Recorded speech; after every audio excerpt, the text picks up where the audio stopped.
Salut Loulou. Donc, si vous avez bien suivi toutes mes vidéos, vous avez pu voir comment on travaille les crayons aquarellables comme les aquarelles en crayon, en tout cas dans le mouillé. Maintenant, moi je vais vous montrer comment je travaille avec les crayons et vous en ferez comme ce que vous en voudrez, comme d'habitude. Hein? Alors, pour ça, moi, ce que je vais vous proposer, c'est de travailler sur un paysage que vous connaissez. Pourquoi vous le connaissez? Parce que Dieu sait que je vous l'ai dessiné 100 000 fois. Alors, pour ce faire, déjà, je prends un crayon bleu. Pourquoi ce bleu? Vous allez comprendre plus tard. Donc, une fois que j'ai fait ça, je vais faire mon dessin un peu au bleu, comme ça. Je pense que tout de suite, vous allez reconnaître. Et je fais un dessin rapide.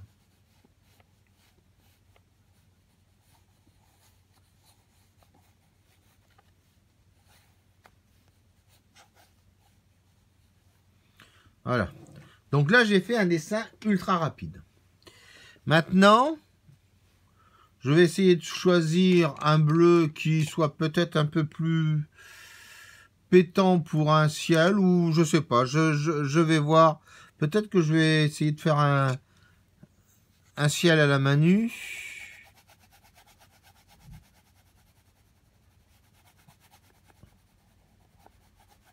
Enfin, c'est pas très grave de toute façon.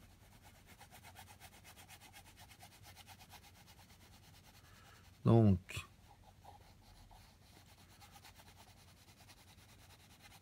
vous voyez, j'essaye toujours d'avoir le même traitement.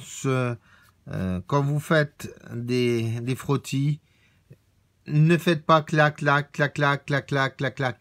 Ça se verra. Quand vous allez passer de l'eau, ça va se voir. Donc, essayez toujours d'avoir un sens de frottis. Vous allez y gagner en beauté d'une certaine façon. Donc là, le dessin, je repasse par-dessus, mais c'est pas très grave. Là, je commence à faire un peu mon fond. Donc là, je prends de l'ultramarine.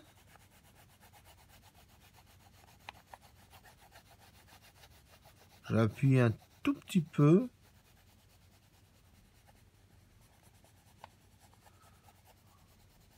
Voilà. Et j'essaye de bien imaginer que tel endroit, il y aura ça. À tel endroit, il y aura ça. C'est très important de vous en souvenir. Je prends le bleu de Prusse. Et très légèrement, j'en mets en dessous. Et j'essaye pareil.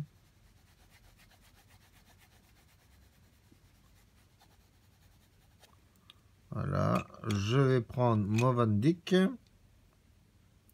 que j'ai encore confondu avec le Walnut. Voilà. Donc là, nous allons appliquer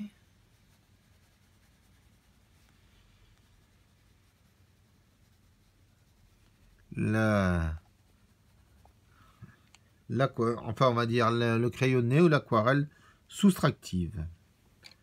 Je vais prendre maintenant mon... Alors là par contre, je vais faire exprès de marquer plus ou moins les choses.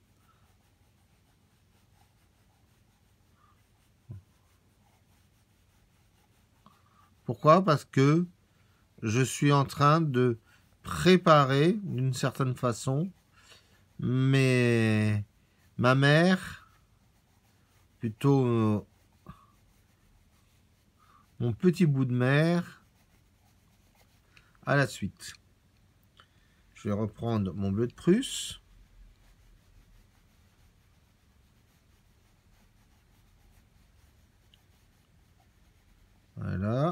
je mets mon bleu de Prusse sur ma ligne d'horizon. Voilà.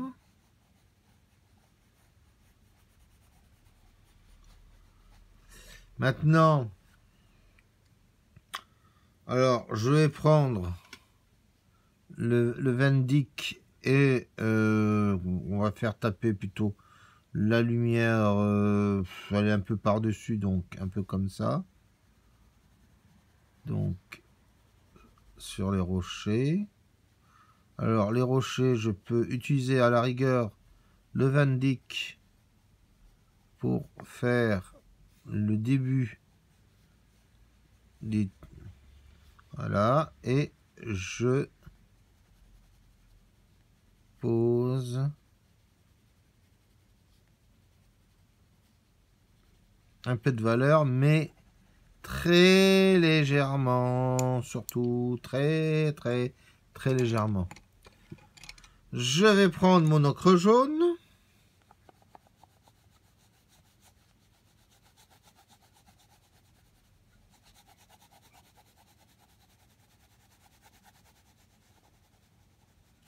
Voilà. Et comme vous l'avez constaté, je n'ai pas laissé de blanc. Donc, j'en profite tant que ce n'est pas marqué. Voilà. Pour effacer le surplus. Je vais d'ailleurs profiter d'avoir un peu de bleu ciel pour faire le ressac. Et je vais prendre la sanguine.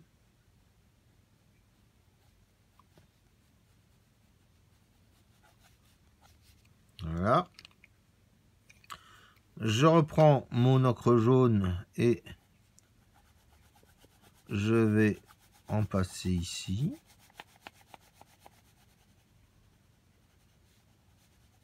Voilà. Mais comme je sais que ce ne sera pas totalement ocre jaune, donc je passe le ton. Et c'est là qu'intervient le côté crayon, c'est-à-dire là, je vais commencer à faire mon dessin.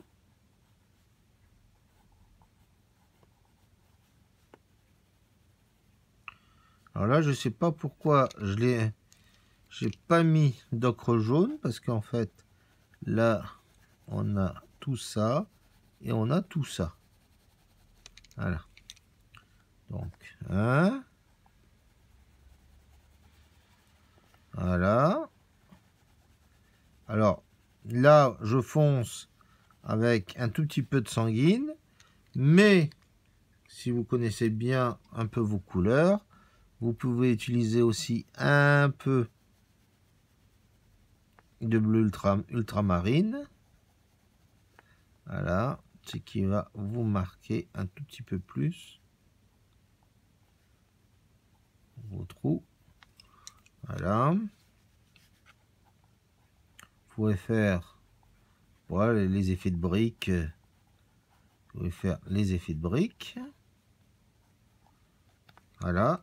Et maintenant, je reprends mon ocre jaune et là, vous voyez, là, je fais exprès de faire des effets de matière. Je reprends mon bleu de Prusse.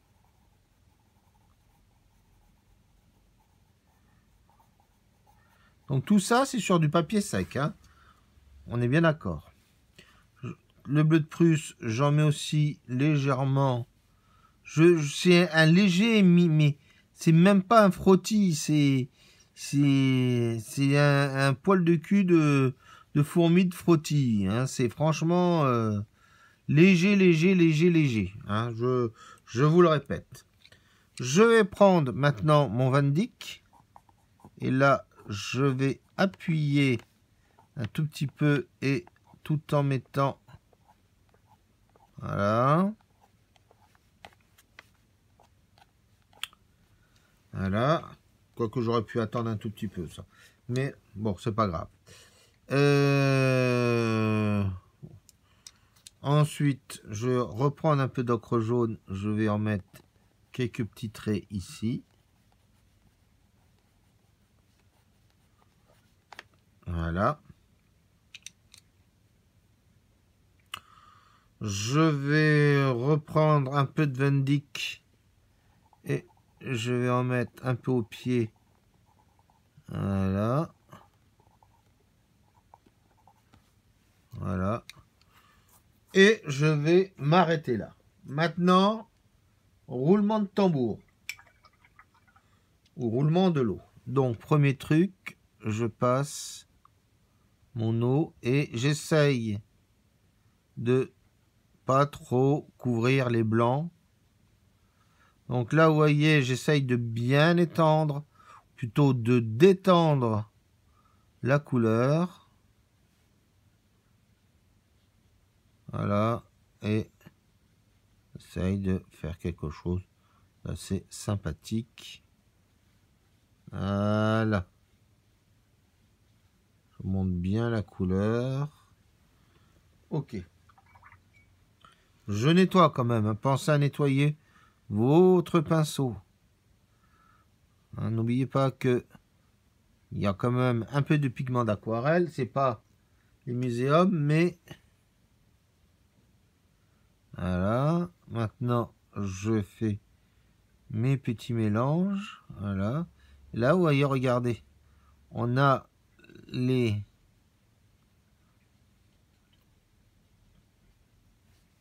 nuages qui commencent à bien apparaître par contraste. On va attendre pour passer la suite, sinon ça va un peu trop se mélanger. Donc, pendant ce temps-là, on va commencer par le haut. Voilà.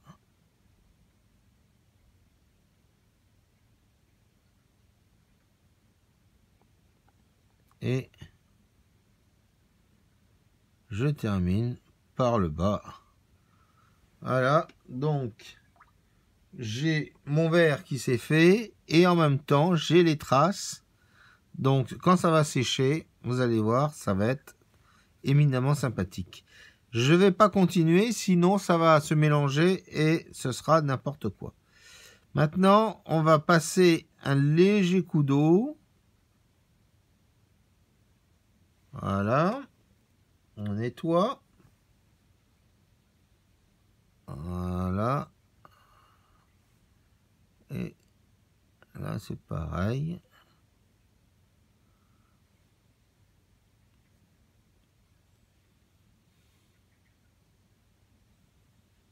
Voilà. Maintenant, je reviens.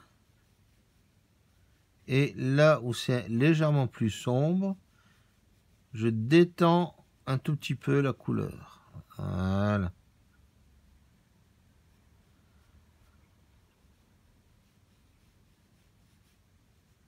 Voilà.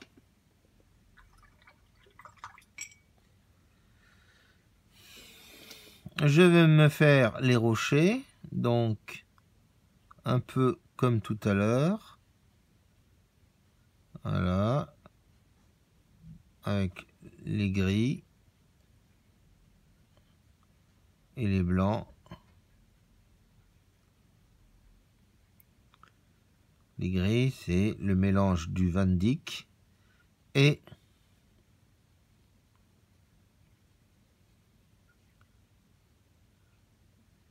du bleu de Prusse. Voilà.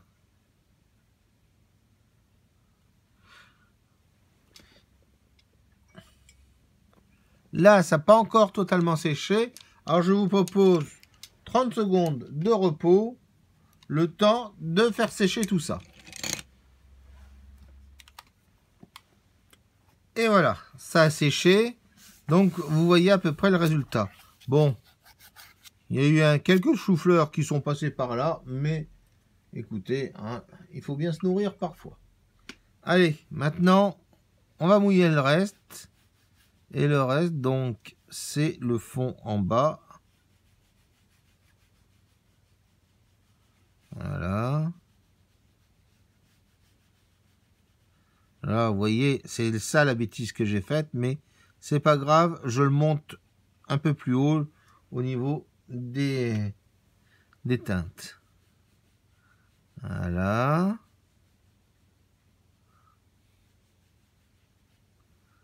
Voilà. Là, j'en profite. Voilà. Passe l'ocre jaune.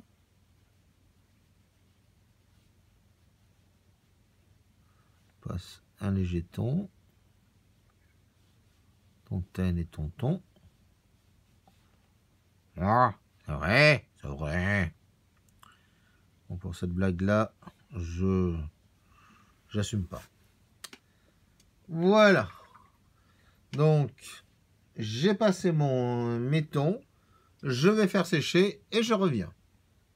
Il est temps de faire la suite. Alors, pour faire la suite, on va faire simple. Donc, vous vous souvenez, je vous ai conseillé d'avoir du vert olive, comme ils disent, yellowish, un peu jaune. Donc là, regardez, je vais faire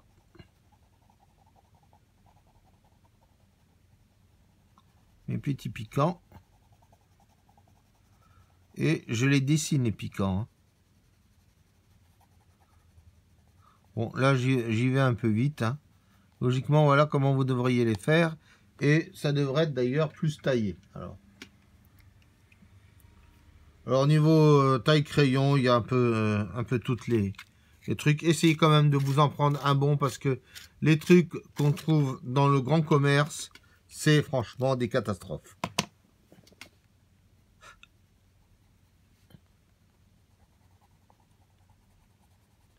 Et là, je vous entends dire, oui mais Manu, on aimerait bien savoir quoi prendre parce que on en a marre d'acheter plein de trucs et de ne pas avoir le bon. Alors si tu pouvais nous le dire, ça serait sympa. Merci. Tut. J'ai fait le message vocal. Alors, personnellement, moi, un jour, j'ai trouvé ça sur un site internet. Alors, c'est Bruninzel Design. Alors, ça n'a pas de nom, voilà. Mais c'est un taille-crayon qui est comme ça. Vous avez 2 lames dedans que vous pouvez changer quand vous en avez besoin. Et je peux vous assurer que ça, c'est du béton, comme dirait l'autre. Voilà. Et je n'ai pas été payé par Bruninzel pour leur faire cette promo. Il pourrait maintenant. Donc là, c'est pas assez sombre. Donc je vais reprendre un peu l'ultramarine.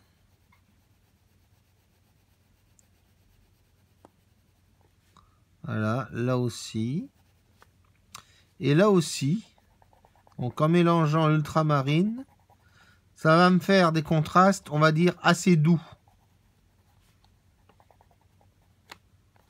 Mais si je veux un contraste beaucoup plus dur, je prends l'indigo. Alors là, ça mériterait d'avoir un petit coup de taille crayon. Ça, c'est super pratique. D'ailleurs, vous voyez, les pots de confiture, on s'en sert pour mettre les crayons et le haut pour... Alors...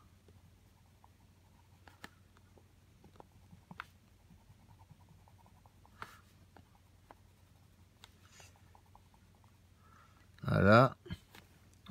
Alors, je vais aussi marquer les trous. Donc, pour marquer les trous, je vais utiliser aussi le bleu indigo. Et pour marquer les rochers qui sont dans l'eau, là, vous voyez, je laisse plus d'espace. Pourquoi? Parce que Vous avez l'eau qui fait un peu les contrastes et lumière. Je vais commencer à marquer un tout petit peu plus les rochers en leur donnant un peu plus de texture.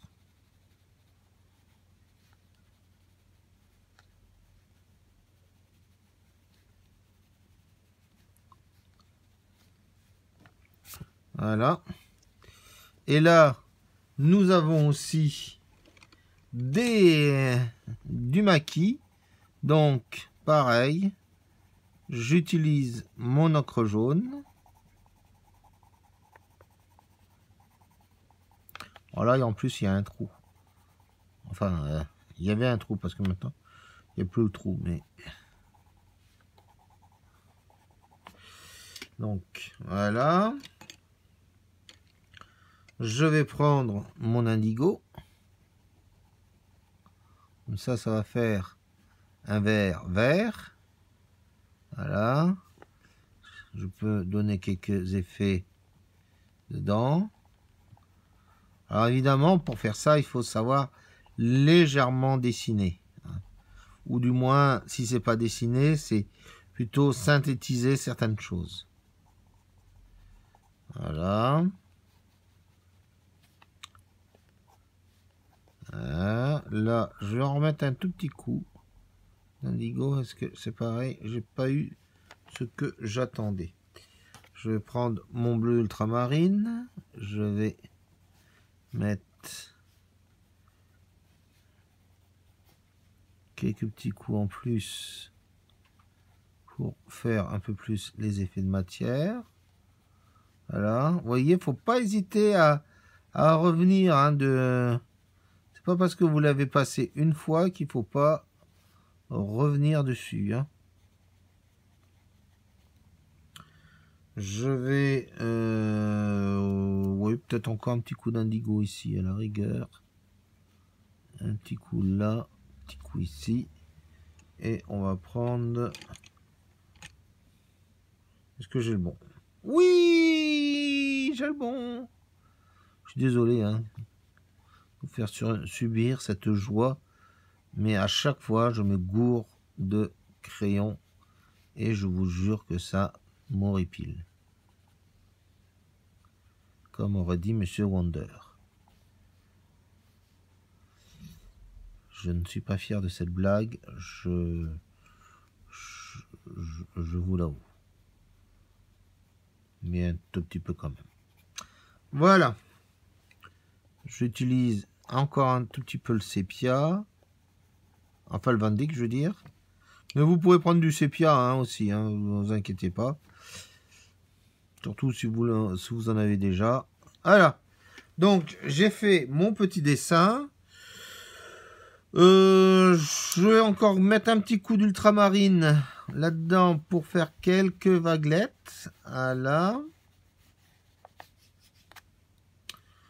Peut-être un chouïa d'indigo sur le bord en dégradé. Alors là, on a...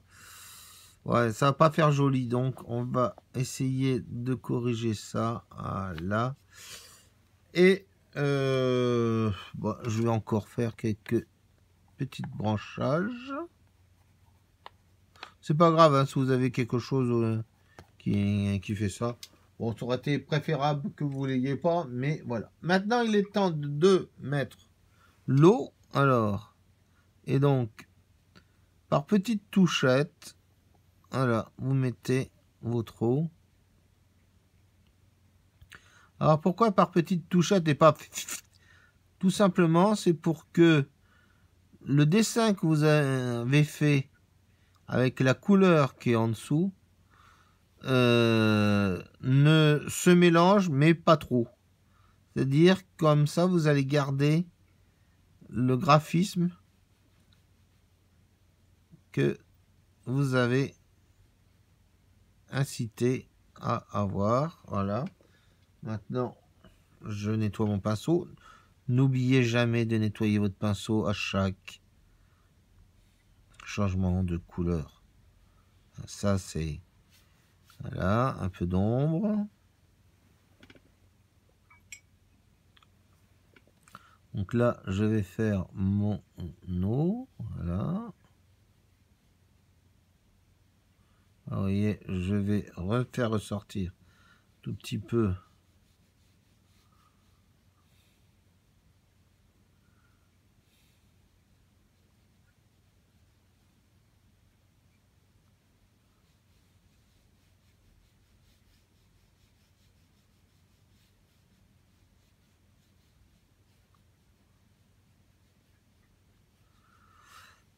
Voilà.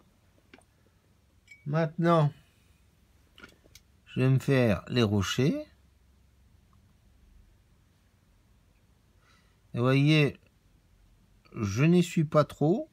Je passe juste le pinceau dessus, juste pour donner les effets que j'ai besoin. Il y a juste les ombres à la rigueur que je marque légèrement plus.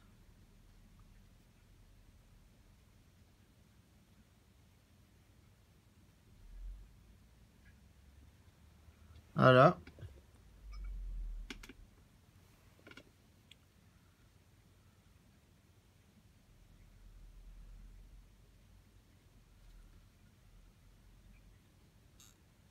Là, c'est pareil. Je donne juste des chouillas de teinte, d'eau, je veux dire. Et je vais passer maintenant sur quelques petits morceaux de tronc. Voilà. Voilà.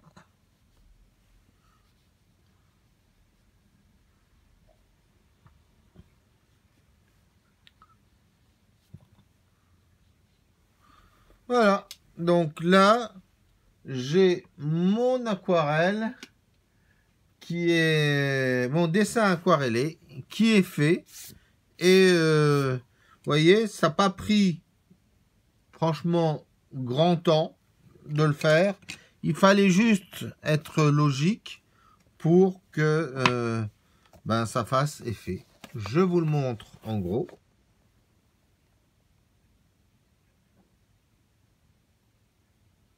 Voilà.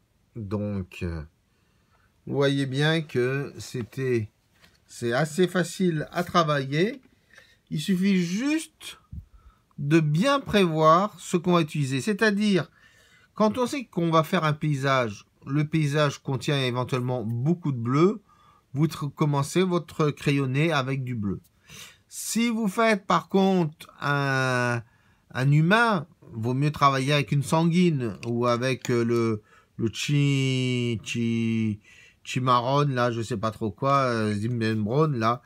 Donc,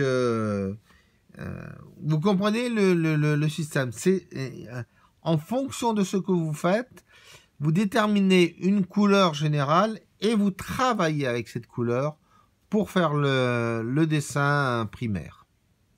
Mais ça, c'est une façon de faire. Mais je vais vous en montrer une autre dans le prochain cours. À bientôt!